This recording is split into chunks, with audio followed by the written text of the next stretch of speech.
बिस्मिल्लाहिर्रहमानिर्रहीम। So today guys हम chapter 9 steel bridges by Zahid Ahmed Siddiqui, तो इस बुक्स पे चैप्टर को हम डिस्कस करेंगे और ब्रीफली मैं आपको ब्रिजेस के मतलब रिवाइज़ करा देता हूँ। उसके बाद हम इसके मतलब जो इसका है डिज़ाइन है वो इसको हम शुरू करेंगे। सबसे पहले इंट्रोडक्शन आ जाता है। Bridges are the structures that allow movement of highway and railway traffic over natural or artificial gaps in the topology of the area such as canals, rivers, gap between hills and difference of level in crossing roads. So selection of type of bridge mainly depends on local conditions, availability and cost of material, volume of traffic, site requirements, geographic conditions, aesthetics and the expected economic return। तो ये सारे factor हैं जिसकी base पे bridge की जो type है basically वो डिसाइड की जाती है।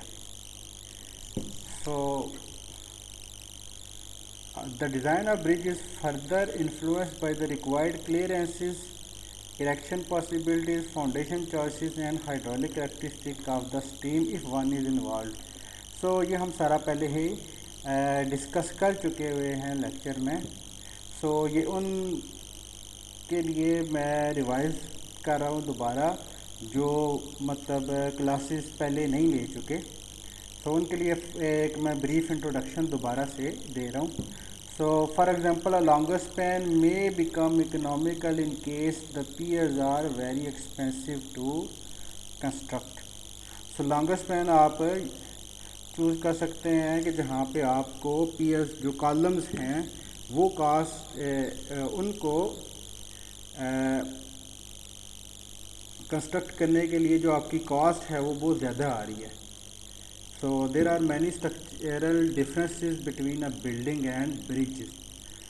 Some of these are building और bridge में structural difference बेशुमार होते हैं, ठीक है जी। Bridges are designed for heavy and concentrated moving loads, whereas buildings are usually designed for static distributed loads। जो bridges हैं वो concentrated और moving loads के लिए डिज़ाइन होते हैं, जबकि जो बिल्डिंग है आपकी वो स्टैटिक डिस्ट्रीब्यूटेड लोड के लिए डिज़ाइन होती है, ठीक है। ये एक मेजर डिफरेंस ये है लोडिंग का। The impact of moving load is quite considerable as compared with residential and official buildings. Fatigue may become a problem and hence may reduce the strength due to large number of loading cycles. Building में क्या है कि आपका जो load है generally एक static applied होता है, जो डेड लोड है वो आपका रिमेन रहता है, ठीक है, डिस्ट्रीब्यूटेड। जो आपका है ब्रिज स्ट्रक्चर है वहाँ पे क्या है कि आपकी ट्रैफिक है ब्रिज के ऊपर से मूव कर रही है, लोड लग रहा है, लोड रिमूव हो रहा है, इस तरह लोडिंग साइकिल चल रहे हैं, लोड लग रहा है, लोड रिमूव हो रहा है, ठीक है। इन जो लार्ज नंबर ऑफ साइकिल की वजह से क्या होता है कि फटीग आ सकती है ब्रिज के मेंबर्स में। Greater part of the structure is expose to atmosphere. जो ब्रिज का greater part of the structure है वो एक्सपोज टू एटमॉस्फेयर होता है। जो बिल्डिंग है, बिल्डिंग की जो आउटर साइड होती है वो बेसिकली वो भी जनरली जो आउटर पार्ट होता है वो भी फसाड से कवर होता है, ठीक है जी। एटमॉस्फेयर के साथ बिल्डिंग का इंट्रैक्शन बहुत कम होता है बनिस्बत ब्रिजेज का जो सारा स्ट्रक्चर है वो ओपन होता है। The controlling design specification for bridges are provided by organisation different from those dealing with the building design. For example, AASHTO specification may be applied for bridges in place of AISC specification for steel buildings, ठीक है जी।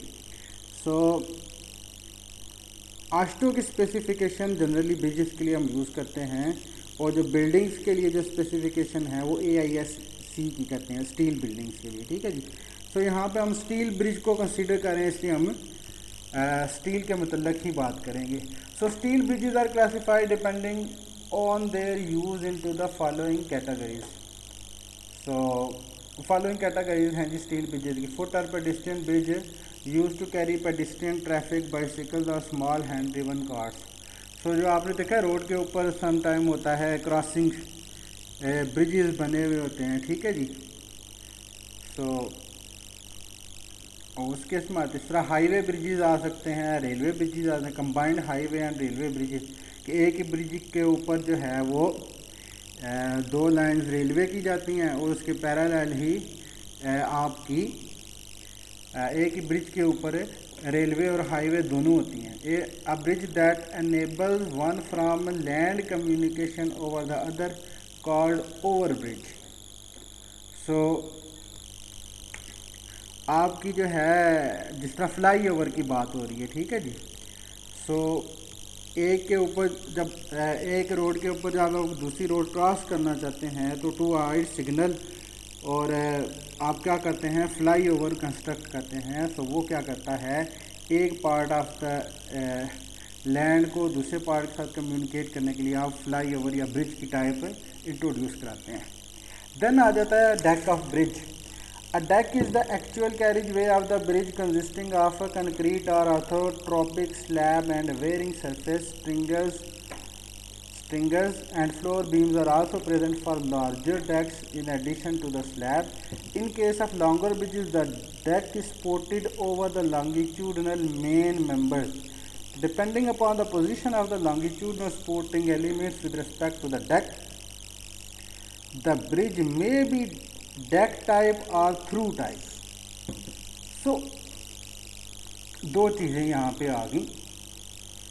देखें अगर आप ये bridge यहाँ पे आपका deck शामिल नहीं है, यहाँ पे मैं देखता हूँ कोई डेक हो अगर तो लेट मी सी। सो ये आप देख सकते हैं कि ये जो है डेक का क्रॉस सेक्शन है जिसके ऊपर आपकी ट्रैफिक चलती है। तो वो ब्रिज का वो जो पार्ट है उसको हम क्या कहते हैं डेक। और ये जो पोर्शन है इसका कॉर्नर पे जो आप बैरियर प्रोवाइड करते हैं दैट इज़ कॉल्ड कर्ब, ठीक है, that is called curb of the bridge. तो ये आगे आएगा, ठीक है जी। अब आ जाते हैं हम डेक के बाद जी डेक के नीचे वाला पोर्शन पे आ जाए। अब अगर आप देखें तो जो ट्रैफिक मूवमेंट है वो इस डायरेक्शन में मूव होगी या वाइस वर्सा इस डायरेक्शन में मूव होगी। सो लॉन्गिट्यूडनल डायरेक्शन ये है ब्रिज की, ठीक है जी। लॉन्गिट्यूडनल डायरेक्शन ये बनती है। अब जो बीम आपका ये वाला बीम जो आप देख रहे हैं, ये जो इंटरमीडिएट बीम आपको नज़र आ रहे होंगे, ये बीम अलॉन्ग दी लेंथ चल रहे हैं, लॉन्गिट्यूडनल डायमेंशन के पैरेलल चल रहे हैं। दीज आर कॉल्ड स्ट्रिंगर्स, ठीक है जी। और जो आपके लॉन्गिट्यूडनल डायरेक्शन के परपेंडिकुलर चल रहे हैं, जो लॉन्गिट्यूडनल डायरेक्शन के परपेंडिकुलर चल रहे हैं, these are called floor beams, ठीक है जी। तो अब आपको स्ट्रिंगर और फ्लोर बीम की समझ आ गई। तो floor beams are always parallel to the longitudinal direction. So यहाँ पे अगर आप ये देखें तो ये ऊपर डेक है, डेक के अब देखिए डेक की क्रॉस सेक्शन है, क्रॉस सेक्शन है तो ये along the perpendicular cross section इसका हमेशा perpendicular to longitudinal dimension show हो रहा है। सो ये वाले जो हैं आपके गर्डल्स जो शो हो रहे हैं, आई सेक्शन जो शो हो रहे हैं, ये भी parallel to the length of the bridge हैं, या इनका जो क्रॉस सेक्शन है वो भी perpendicular to the longitudinal dimension show हो रहा है। सो दीज आर स्ट्रिंगर्स और ये ऊपर इसके क्या आ गया, डेक आ गया। सो इसी तरह आप बाकी टाइप्स भी देख सकते हैं। सो अब आ जाती है दो और क्लासिफिकेशन आ जाती है ब्रिज की। A deck bridge is a bridge built at or near the top level of the main supporting member of the superstructure which hang below the deck and are not visible from the bridge. So deck bridge में क्या होता है कि जो आपका deck है वो generally supporting structure, अब सपोर्टिंग स्ट्रक्चर जो मतलब जो डेक को सपोर्ट कर रहा है, अब डेक किस पे रेस्ट कर रहा है, डेक को सपोर्ट करने के लिए मल्टीपल स्पोर्ट्स एलिमेंट हो सकते हैं। For example stringers, floor beams, ठीक है जी। इसी तरह आप देख सकते हैं प्लेट गर्डर, ठीक है जी। सो अब this is our typical plate girder deck bridge. So plate girder के ऊपर क्या है, स्ट्रिंगर, और स्ट्रिंगर के ऊपर क्या चीज़ रेस्ट कर रही है, डेक आपका रेस्ट कर रहा है। सो डेक आप देख सकते हैं सबसे टॉप पे है आपका स्ट्रिंगर, आपका जो आपके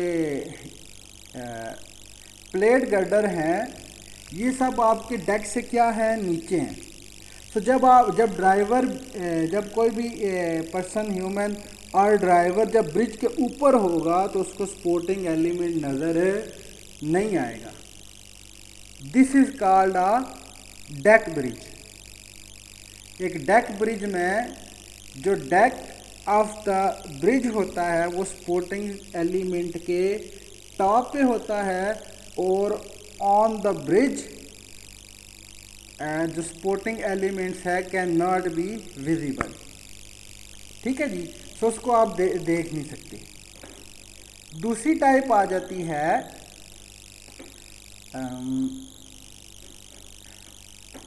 इन case of through bridge the carriageway is supported at the bottom of the main supporting members that are visible while travelling on the bridge. Okay, so यहाँ पे आप देख सकते हैं कि जो डेक है आपका बॉटम पे है। जनरली जो आपका ट्रस ब्रिज होता है, या आपको चलें यही देखें प्लेट गर्डर थ्रू ब्रिज आ गया।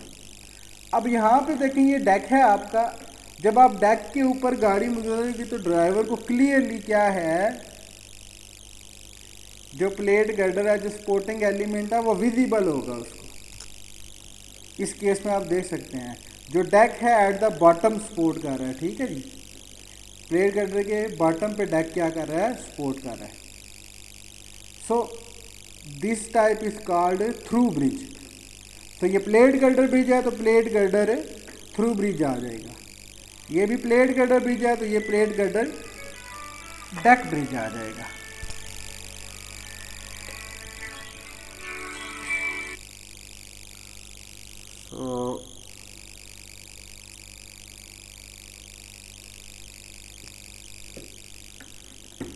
So this is plate girder deck bridge and this is plate girder through bridge.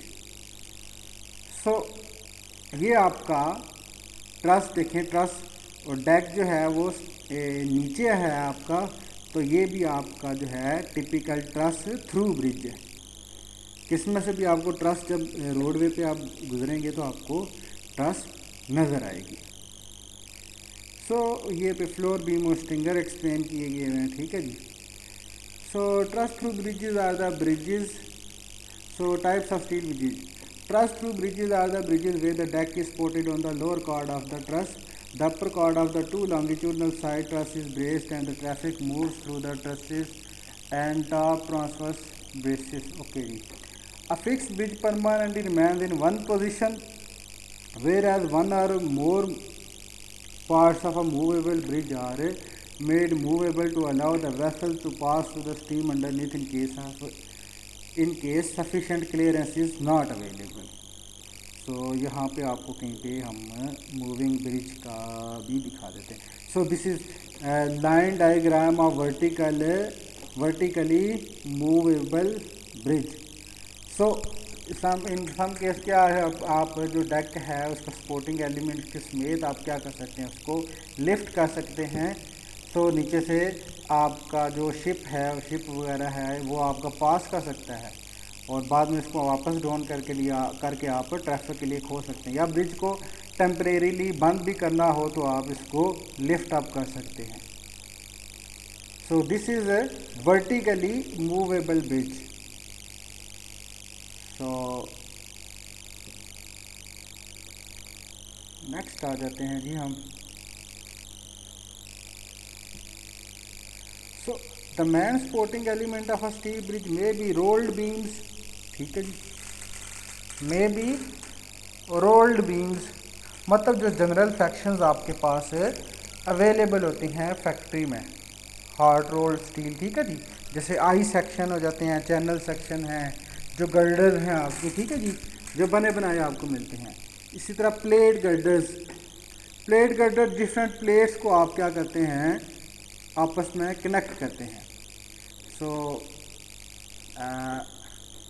Basically क्या होता है कि आपके पास फ्लैंज की एक प्लेट आ गई, इसके बाद आपके पास वेब की प्लेट आ गई, फिर फ्लैंज की प्लेट आ गई.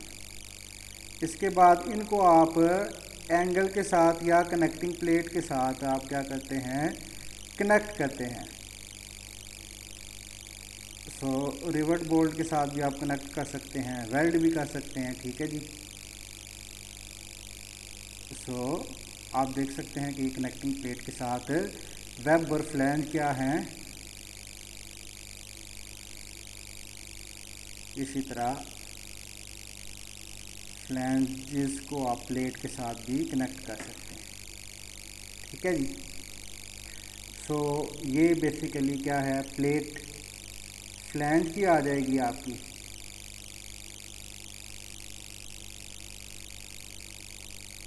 और इसके साथ ये आ जाएगी वेब. अब ये प्लेट गर्डर हैं, जब प्लेट्स को मिला के आप कोई सेक्शन बनाते हैं. सो आप यहाँ पे भी देख सकते हैं कि ये वेब की प्लेट्स हैं और नीचे फ्लैंज की प्लेट्स हैं और साथ एंगल्स के साथ ये कनेक्टेड हैं आपस में. ठीक है जी. तो ये basically typical line diagram show हो रही है. सो हम आगे चलते हैं. सो रोल्ड बीम हो सकते हैं या प्लेट गर्डर हो सकते हैं, ट्रसेस हो सकते हैं, and beams with suspension cable. तो सस्पेंशन केबल ब्रिज भी हो सकते हैं आपकी. ठीक है जी. सो सस्पेंशन, ये आपका सस्पेंशन है या केबल स्टेड ब्रिज है. ठीक है जी. तो ये भी आप देख सकते हैं, ये भी टाइप्स हैं ब्रिज की. सो हम आगे इसको डिस्कस करेंगे one by one.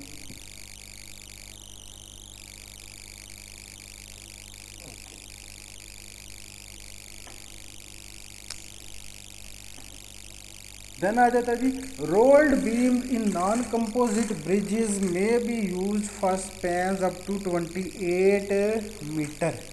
Up to 28 metre आप रोल्ड बीम यूज कर सकते हैं non composite bridges. And composite rolled beams for spans from 15 to 38 metre. Composite और नॉन कंपोजिट. अब ये देखें, ये जो डेक है ये फ्लैंजेस के जो आपके बीम्स हैं उनके ऊपर, रोल्ड बीम्स हैं उनके फ्लैंजेस के ऊपर रेस्ट कर रहा है. ठीक है जी. This is non composite bridge. Whereas in composite bridge आपका क्या है कि जो आपका जब आपका डेक कास्ट किया जाता है तो जो फ्लैंजेस जो होते हैं वो डेक के अंदर एम्बेडेड होते हैं. जब आपकी स्ट्रक्चरल स्टील जो है आपका स्ट्रक्चरल कंक्रीट के अंदर एम्बेड होता है तो उसको आप कंपोजिट कंस्ट्रक्शन कहते हैं. फॉर एग्जांपल, अगर आपने मिसाल के तौर पे अगर आपने कोई कंक्रीट का कॉलम ही ड्रा करना है, सॉरी कास्ट करना है, उसके अंदर अगर आप कोई गर्डर डाल देते हैं स्टील का, ठीक है जी, एज अ रीइंफोर्समेंट आप स्ट्रक्चर स्टील डाल देते हैं. ठीक है जी. और बाकी कॉर्नर पे आप 4 सरिये प्रोवाइड कर देते हैं, तो भी ये क्या होगा, कंपोजिट कॉलम बन जाएगा. इसी तरह अगर आप बीम भी इसी तरह कास्ट करना चाहते हैं तो ये कंपोजिट बीम होगा.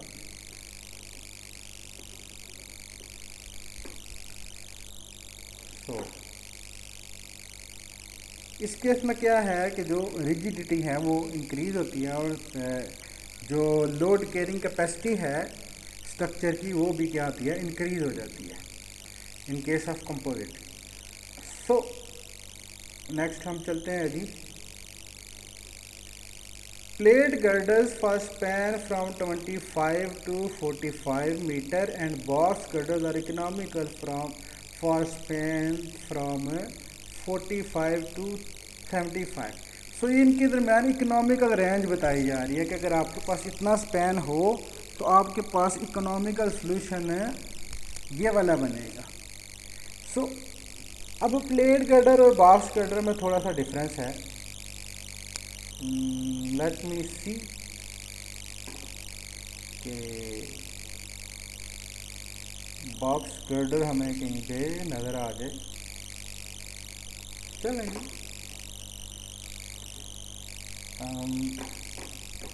So this is our plate girders, ठीक है जी। तो बॉक्स गर्डर में क्या होगा, जो प्लेट्स हैं आपकी वो in the form of box होंगी,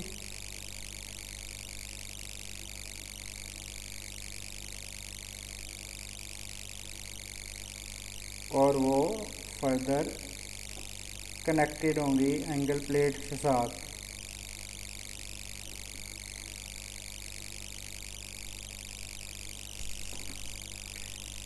और बॉक्स शेप में जो है वो आपकी निस्बत आई शेप के जो है लोड कैरिंग कैपेसिटी ज़्यादा होती है। और फर्दर जो आपका बॉक्स गर्डर है, तो चलें वो हम आगे देख सकते हैं। जो आपका बॉक्स गर्डर है ये जो आपका बॉक्स गर्डर है, इसका जो पोलर मोमेंट ऑफ इनर्शिया होता है वो बहुत ज़्यादा होता है। इसकी वजह से इसकी टॉर्जन रेजिस्टेंस की कैपेसिटी क्या है, ज़्यादा होती है बनिस्बत बीम्स की। यही वजह है कि अगर आपके ब्रिज के ऊपर ही अगर आप कर्व आ रही है, ठीक है जी, फॉर एग्जांपल एक स्ट्रेट ब्रिज जा रहा है और एक ब्रिज जो है वो कर्व में जा रहा है, ठीक है जी। तो कर्व के केस में क्या है, सपोर्टिंग एलिमेंट्स पे आपकी टॉर्जन आ सकती है। सो टॉर्जन को बेटर रेजिस्ट क्या करता है, बॉक्स गर्डर। तो उस केस में भी बॉक्स गर्डर क्या है, मोर हेल्पफुल है than simple I plate girder, ठीक है जी। तो बाकी चलते हैं जी हम। Simply supported trusses are use for span from 45 to 180 metre, while continuous trusses are preferred for span running from 75 to 240 meter, ठीक है जी। So for simple spans of 45 to 60 meter, worn or Pratt trusses are common, ठीक है। whereas for spans 55 to 110 meter, curved cord Pratt trusses, also called camelback or Parker trusses, are used. So for spans up to 180 meter, Baltimore and K-type trusses are preferred. So hope so कि आपने ये सारी trusses की types पढ़ी होंगी। So basically ये shape है, arrangement है, ट्रायंगुलर अरेंजमेंट है आपके मेंबर्स की जो ट्रस है, और उसको किस तरह करते हैं, इन दी फॉर्म ऑफ के करते हैं या वॉर्न टाइप्स करते हैं। तो उसकी इमेज मैं आपको फर्दर आपके साथ शेयर कर दूंगा। सो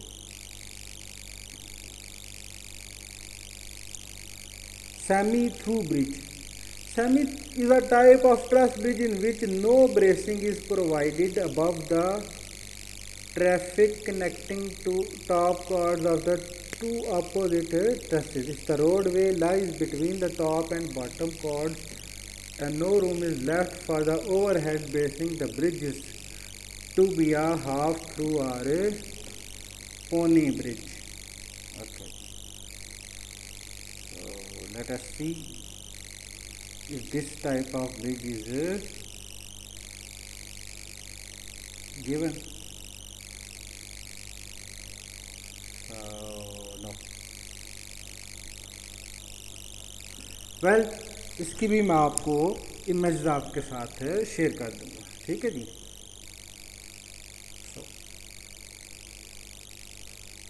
नेक्स्ट आ जाते हैं जी, slab bridge is the one consisting of simple one way reinforced increase slab without any beams or trusses. जो आपकी नॉर्मल पुलियाँ होती हैं जी छोटे स्पैन की, ठीक। These are use to cover short opening in the road topology. Beam and slab bridges consist of enforced increase slab supported over longitudinal steel beams.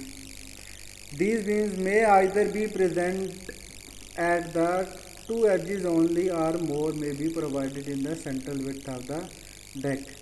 So this type may be used for span up to 28 meters. So this type may be used up to 28 meter span.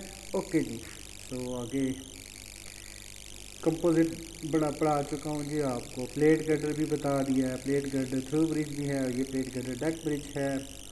सो हाँ जी, in case of orthotropic deck bridge and orthotropic deck consisting of longitude or folded steel plates resting on cross girder is provided at a spacing of 3 to 5 meter. The cavities of the plates are filled with tar and gravel and topped by wearing surface। तो यहाँ पे आप देख सकते हैं जी कि ये plates हैं आपकी, ठीक है जी। और वाइट में जो आपकी शो हो रही हैं वो प्लेट्स हैं, फोल्डेड प्लेट्स हैं, और जो बाकी है टार प्लस ग्रेवल के साथ फिलिंग है और उसके ऊपर वेयरिंग सरफेस है। और नीचे जो है आपके प्लेट्स के नीचे आपका है cross girder is provided spacing of 3 to 5। हर 3 to 5 मीटर के बाद इन प्लेट्स के नीचे गर्डर प्रोवाइड किया जाता है, ठीक है जी। ये जो आपको बड़ी रेक्टेंगल नज़र आ रही है ना बॉटम पे, ये गर्डर है और ये 3 to 5 मीटर की स्पेसिंग के साथ प्रोवाइड किया जाता है। तो ये कंटिन्यूस नहीं प्रोवाइड किया जाता इन प्लेट्स के नीचे, ठीक है जी। तो ये चीज़ आपने ध्यान रखनी। बाकी box girder bridges use for curved and longer span bridges. These bridges decrease the total depth requirement and can resist torsion to a larger extent. Hybrid girder bridges are those plate girder or box girders where high strength steel is use for flanges and ordinary steel is employed for the web for the supporting element. So ये चीज़ आपने भी ध्यान में रखनी है कि hybrid girder में हम क्या करते हैं जनरली, सपोज हम कहते हैं जी कि मैं एक साफ़ सुथरा सा प्लेट गर्डर ड्रा कर लेता हूँ यहाँ पे, ठीक है जी, और कनेक्टिंग प्लेट्स वगैरह नहीं शो करता। अब आपको पता है ये फ्लैंज है, ये भी फ्लैंज है, ये क्या है, वेब है। अब सपोज करते हैं जो वेब की प्लेट है उसकी स्ट्रेंथ है 250 मेगापास्कल, ठीक है जी। और हम जो फ्लैंज की है उसकी मैं कहता हूँ जी FY है 600 मेगापास्कल। सो डिफरेंट स्ट्रेंथ की जब आप प्लेट्स यूज़ करेंगे फ्लैंज और वेब के लिए, this will be called hybrid plate girder or hybrid box girder. Box girder case में भी आपको फ्लैंज और वेब की डिफरेंट स्ट्रेंथ की अगर आप प्लेट्स यूज़ करते हैं तो this will also called a hybrid plate girder or hybrid box girder bridge. सो ये चीज़ आपने देख लेनी है। Okay,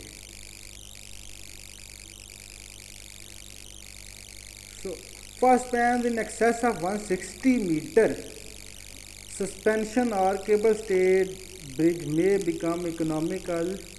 So line diagrams of two types of these bridges are shown in figure.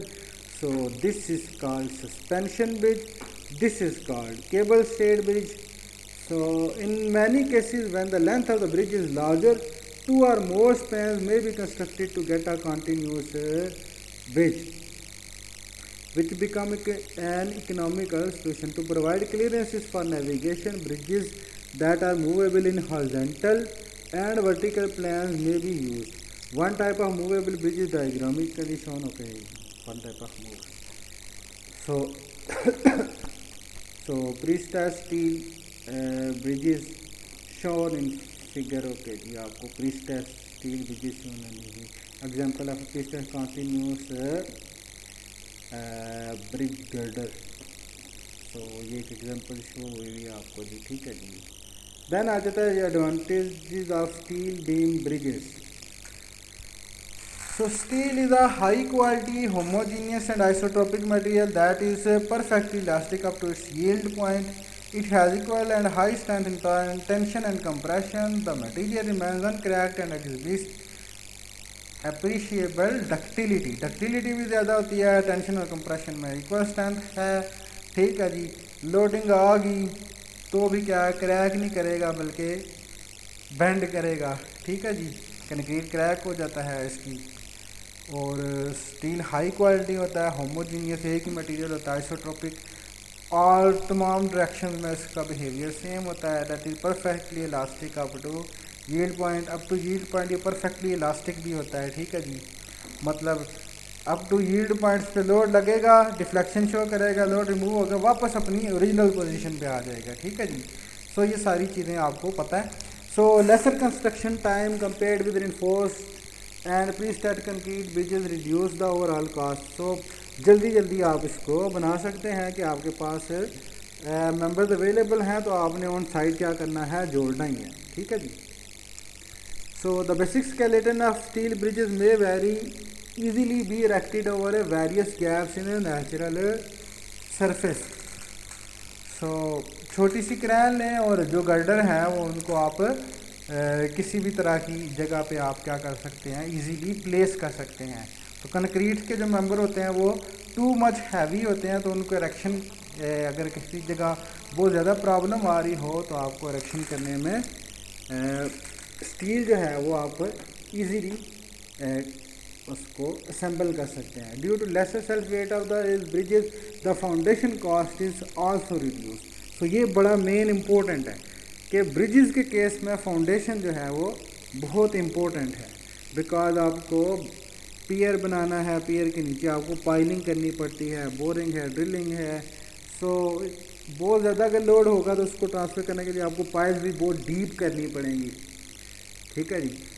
तो समटाइम ये होता है कि हार्ड स्टेटा नीचे अवेलेबल ही नहीं होता, तो आपको फ्रिक्शन पाइल कंस्ट्रक्ट करनी पड़ती हैं, और जितना ज़्यादा लोड होगा तो उसको साइड से फ्रिक्शन से, तो उसको आप उतना ही डीप जाना पड़ता है, ठीक है जी। तो इस केस में बड़ा इफेक्टिव है जी। For their lesser depth the steel bridges are preferred where underneath clearance is important. So इनकी जो गर्डर्स की डेप्थ है कंक्रीट की निस्बत बहुत कम होती है, तो नीचे ये क्लियरेंस जो है वो बहुत सफिशेंटली क्लियरेंस प्रोवाइड करते हैं, ठीक है जी। तो जहाँ पे कंक्रीट का 6-6 फुट का गर्डर बनना है वहाँ पे आप स्टील का 1-1.5 फुट का गर्डर आपका चल जाएगा, ठीक है जी। तो ये काफ़ी हद तक मतलब क्लियरेंस ज़्यादा प्रोवाइड करता है। Repair, rehabilitation, upgradation of steel bridges are usually easier than concrete bridges. So definitely इनके लिए आपको स्टील के जो एलिमेंट्स हैं उनको आप इजीली रिपेयर कर सकते हैं।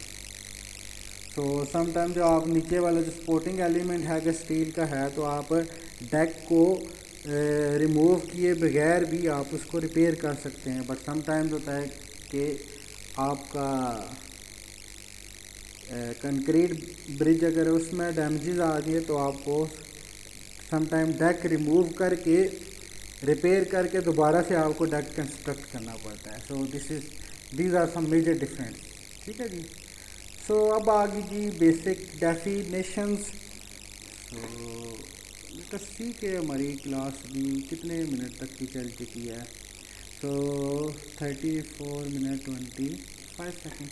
सो एक हम जो है चलें हम यहाँ पे पार्ट 1 को क्लोज़ करते हैं। जो बेसिक डेफिनेशंस हैं वो हम नेक्स्ट पार्ट में इसको डिस्कस करते हैं, सो ताकि फाइल साइज भी रिड्यूस हो और मुझे अपलोड करने में भी आसानी हो।